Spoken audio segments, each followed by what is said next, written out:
30 years ago, Sony wasn't even in the console game. Nintendo was the king, Sega was still kicking, and Microsoft, they were busy making Clippy give you bad life advice.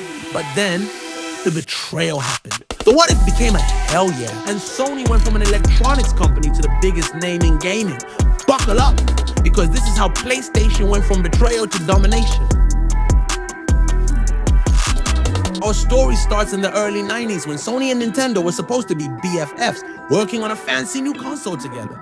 Enter the Nintendo PlayStation, a machine that was supposed to bring CDs to the Super Nintendo. But at the last second, Nintendo looked Sony dead in the eye and said, "Nah, we're good." Instead, they teamed up with Philips. You know, the guys who made VCRs and those weird light bulbs. Yeah. Bad move. Sony, feeling the burn, said, "Fine, we'll do it ourselves." Thus, in 1994, the PlayStation was born. And oh boy, did it shake up the game. Sega, destroyed. Nintendo, shook. Sony was out here dropping 3D bangers like Final Fantasy VII, Metal Gear Solid, and Gran Turismo, making gaming cool for teenagers and adults. The PS1 sold over 100 million units, and just like that, Sony was king. But let's rewind even further. Before PlayStation, Sony wasn't a gaming company at all. They made high-end electronics, TVs, cameras, Walkmans, but they weren't thinking about consoles. That changed when Ken Kutaragi, the father of PlayStation, started experimenting with gaming hardware. He saw the potential for 3D gaming at a time when Nintendo and Sega were still thinking 2D. Sony had the tech, Nintendo had the games, and together they were supposed to create the ultimate console. But then Nintendo backstabbed Sony, deciding to partner with Philips instead. Kutaragi, furious but determined, convinced Sony's top execs to take a gamble and enter the gaming market solo. This wasn't just business anymore.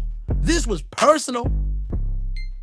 Sega was the other big dog in the fight. The Sega Genesis or Mega Drive was Nintendo's biggest rival, and Sega wasn't going down without a fight. But the PlayStation was different. It had CD-based games, superior 3D graphics, and marketing that made gaming cool, edgy, and rebellious. Sony wasn't trying to make a toy like Nintendo. They were targeting teens, young adults, people who grew up with gaming but wanted something more, and it worked. You can't just have a cool console. You need killer games, and PlayStation delivered.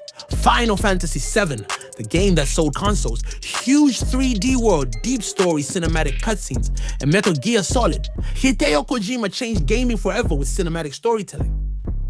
Gran Turismo, a racing sim so realistic it felt like driving a real car.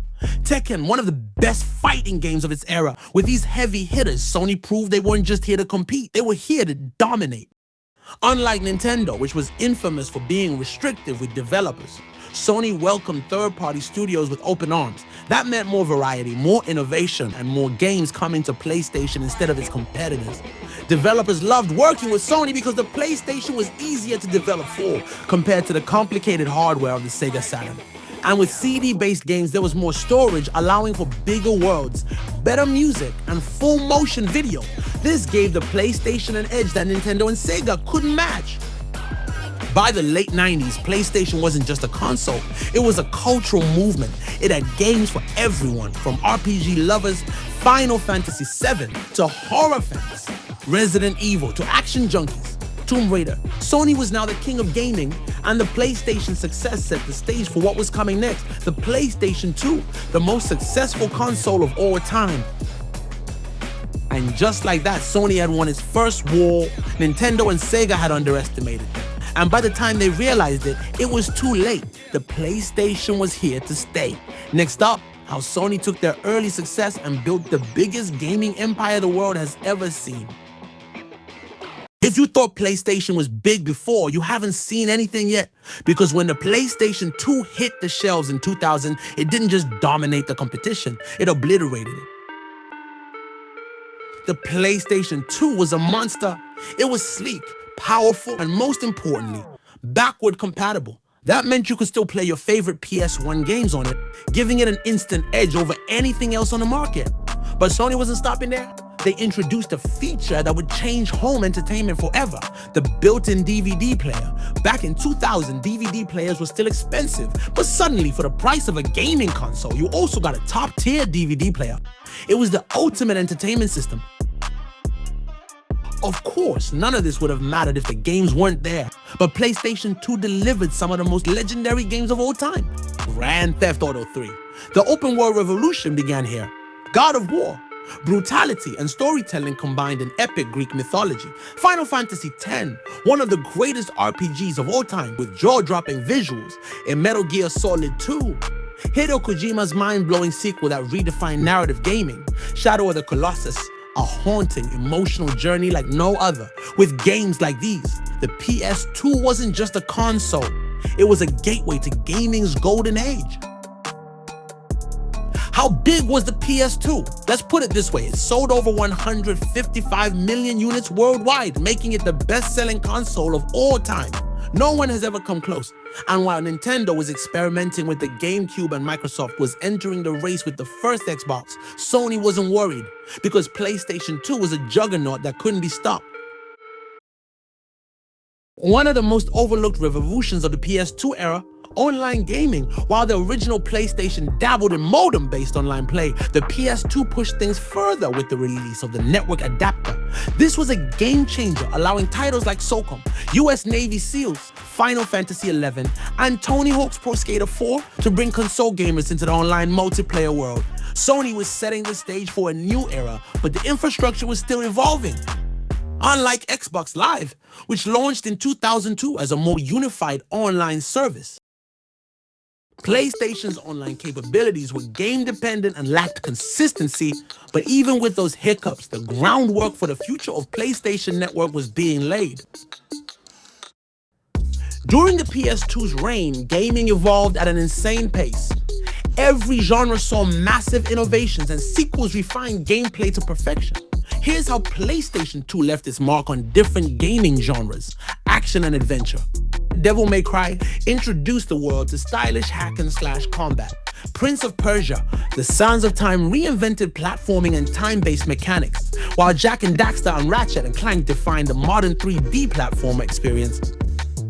RPGs. Final Fantasy X was a landmark in storytelling and visuals.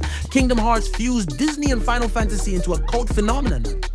Persona 3 and 4 took the Shin Megami Tensei franchise to new heights. Racing and sports. Gran Turismo 3 and 4 delivered unmatched realism and car customization. SSX Tricky and Tony Hawk's Pro Skater 3 made extreme sports games legendary.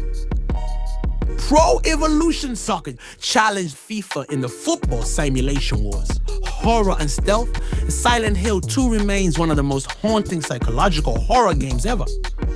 Resident Evil 4 reinvented survival horror and became a genre-defining experience. Hitman 2 and Splinter Cell took stealth action to cinematic new levels. The PS2 wasn't just a gaming console. It became the centerpiece of home entertainment. The built-in DVD player helped boost DVD adoption worldwide. Sony smartly positioned the PS2 as an all-in-one entertainment device, making it an easy purchase for both gamers and families alike. And let's not forget the game-to-movie crossovers that gained traction during this era. The success of Tomb Raider, Resident Evil, and Silent Hill films showed that gaming franchises were becoming mainstream pop culture. The PS2 era also saw the rise of modding and imports. Mod chips became a hot commodity, allowing players to run homebrew software, imported games from Japan, and even bootleg discs. In Japan, the PlayStation 2 had entirely different experiences with exclusive releases like Final Fantasy XII International, Dragon Quest V, and Super Robot Wars Alpha. If you were deep into gaming culture, you knew that having a Japanese PS2 meant access to rare gems that never made it to the West. Most consoles last 5, maybe 6 years at best. The PlayStation 2, it lasted 13 years. Sony continued to support the console well into the PS3 era, with new games being released as late as 2013. Think about that, when the PS4 was about to launch, the PS2 was still selling games. That's legendary. But every reign must come to an end. By the mid-2000s, HD gaming was on the horizon, and Microsoft's Xbox 360 had set a new standard for graphics and online connectivity. Sony's answer? The PlayStation 3. The transition wasn't smooth. Sony stumbled with a $599 launch price, complex hardware architecture, and a shaky start. But we'll get into all that drama in the next chapter. The PlayStation 2 wasn't just a console, it was a revolution. It changed how we played, how we connected, and how we experienced gaming as a whole. It remains the best-selling console of all time, a titan in gaming history that no one has dethroned. And with that, we close the chapter on gaming's golden age. The PlayStation 2 dominated an era, but the next generation will be Sony's biggest test yet. So make sure you like, subscribe, and click that notification bell so you don't miss part 2 of this deep dive into PlayStation's history, because part 2 is going to be epic.